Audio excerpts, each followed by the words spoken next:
ایک school teacher پر ایسی کیا مشکلات پیش آئیں کہ وہ ٹیچر سے گنڈا گرد بن گیا؟ پولیس اور جرائم پیشہ لوگوں میں دوستانہ مراسم کیوں؟ عنایت اللہ کے قلم سے نکلا ایک بہت ہی خوبصورت ناول ہیرے کا جگر، جس میں جرم و سزا کی پراسرار اور ہیبت ناک دنیا کے حیرت انگیز حقائق پر مبنی داستان۔ کہانی کی طرف بڑھنے سے پہلے ہمارے چینل کو سبسکرائب کریں اور ساتھ بیل کے آئیکن کو پریس کریں تاکہ ہماری ہر نیو آنے والی ویڈیو آپ تک بآسانی پہنچ سکے۔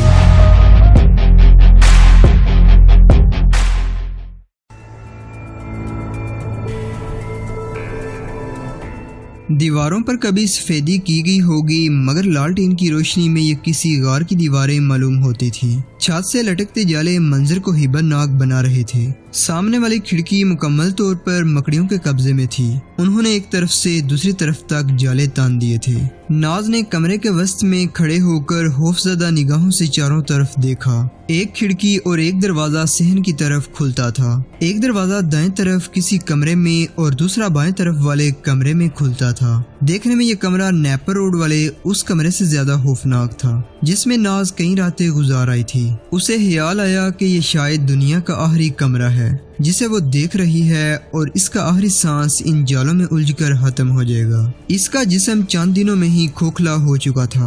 منہ بہت دنوں سے دھلا نہیں تھا۔ بال بکھر کر پسینے سے جڑ گئے تھے۔ کپڑے میلے اور داغ داغ ہو رہے تھے۔ ہاتھوں کی انگلیاں کانپ رہی تھی۔ ناہن پالش خون کے مٹتے دبوں کی طرح مدم ہو چکی تھی۔ ہونٹ اس پودے کی کلیوں کی طرح مرجھا گئے تھے جسے بہت دنوں سے پانی نہ ملا ہو۔ آنکھیں رو رو کر سوج گئی تھی۔ اس کمرے میں میرے سوا کوئی نہیں آئے گا، یہاں تمہیں کوئی تکلیف نہیں ہوگی۔ ناز چونک اٹھی۔ جیدہ اس کی پیٹھ پیچھے کھڑا کہہ رہا تھا۔ ناز نے اپنے کندھے پر ایک ہاتھ کا ہلکا پھلکا بوجھ محسوس کیا اور سنا، اس کرسی پر بیٹھ جاؤ۔ اس اذیت ناک عرصے میں یہ پہلا ہاتھ تھا جو اس کے کندھے پر نہایت آہستگی سے رکھا گیا تھا اور جس کے بوجھ میں تشدد کا عنصر نہیں تھا، ورنہ اس کے جسم کے ساتھ جو بھی ہاتھ لگتا اس کی انگلیاں اس کے نازک جسم میں دنس جاتی تھی۔ پھر یہ انگلیاں اس کے جسم پر بچھوؤں کی طرح رینگتی تھی۔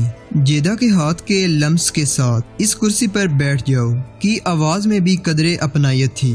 ناز سدائے ہوئے جانور کی طرح کرسی پر بیٹھ گئی۔ اس نے دونوں کوہنیاں میز پر ٹیک دی، سر ہاتھوں میں رکھ لیا اور وہ سسکیاں لے لے کر رونے لگی۔ جیدہ خاموشی سے کمرے میں ٹہل رہا تھا۔ ناز اسی سلوک اور برتاؤ کا انتظار کر رہی تھی جو ہر رات اس سے ہو رہا تھا۔ اسے اونگ آئی، پھر نیند کا ایسا جھونکا کہ اس کا سر ڈھلک کر کندھے پر جا لگا اور وہ چونک کر سنبھل گئی۔ اس کی پیٹھ جیدہ کی طرف تھی۔ وہ جیدہ کی طرف گھومی۔ اس کی آنکھوں میں التجائیں اونگ رہی تھی۔ رات نصف سے زیادہ گزر گئی تھی۔ ناز آہستہ سے اٹھی اور کرسی کا سہارا لے کر رندی ہوئی آواز میں بولی، یوں تڑپا تڑپا کے مجھے کیوں مار رہے ہو ظالموں، ایک رات تو سو لینے دو۔ وہ ٹانگیں گھسیٹ کر آگے بڑھی۔ جیدہ ٹہلتے ٹہلتے رک گیا۔ ناز آگے نہ چل سکی اور سسکنے لگی۔ بستر بچھا ہوا ہے، سو جاؤ، جیدہ نے کہا۔ نہیں، ناز نے کہا، تم مجھے سوتے میں پریشان کرو گے۔ ناز، جیدہ ٹھہری ہوئی آواز میں بولا، میں نے تمہیں اپنے لیے نہیں خریدا، تم میرے متعلق شاید کچھ بھی نہیں جانتی۔ سب جانتی ہوں، ناز نے بے بس عتاب سے کہا، تم گنڈے ہو، بدماش ہو، تم ایسے انسان ہو۔ میں انسان نہیں ہوں، جیدہ نے اسے ٹوک دیا۔ میں جیدہ جیب کترا ہوں۔ وہ تلخ سا گھونٹ نگل کر بولا، خاموشی سے سو جاؤ، مجھے اپنے لیے تمہارے جسم کی ضرورت نہیں، میں نے کبھی جاک نہیں ماری۔ ذرا رک کے بولا، تھوڑی دیر بیٹھ جاؤ، پھر سو جانا اور یہ سن لو کہ آج سے تمہاری تمام تکلیفیں ختم ہیں، تمہیں کوئی ہاتھ بھی نہیں لگائے گا، اچھا کھانا اور اچھے کپڑے ملیں گے، ایک لڑکا تمہاری خدمت کو موجود رہے گا اور 2 آدمی دوسرے کمرے میں پہرے پر رہیں گے۔ اب آرام سے سو جاؤ، جب جی چاہے جاگنا، تمہارے لیے نئے کپڑے کال آئیں گے، نہانے دھونے کا بندوبست بھی ہو جائے گا۔ آخر کب تک مجھے قید رکھو گے؟